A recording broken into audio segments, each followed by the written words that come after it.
क्या आप जानते हैं कि हमारी जमीन हमेशा ऐसी नहीं रहेगी? साइंस कहती है कि एक वक्त आएगा जब हमारा सूरज ही जमीन का दुश्मन बन जाएगा। लेकिन ये कब और कैसे होगा? Fact 1। Red giant.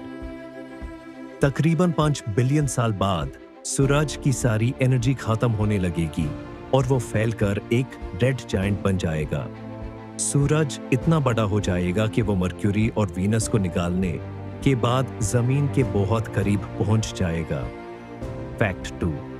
Earth's fate. जब सूरज फैल जाएगा तो जमीन का दर्जा हरारत टेम्परेचर इतना बढ़ जाएगा कि समंदर सूख जाएंगे और लाइफ नामुमकिन हो जाएगी। या तो जमीन जल कर राख हो जाएगी या सूरज की गर्मी इसे निगल लेगी। फैक्ट 3। Quranic connection. कुरान मजीद में भी जिक्र है कि जब सूरज लपेट लिया जाएगा। सूरह तकवीर। साइंस और इस्लाम दोनों कायनात के एक खौफनाक खत्मे की तरफ इशारा करते हैं। सुभान अल्लाह, ये कायनात बक़ाई फनी है।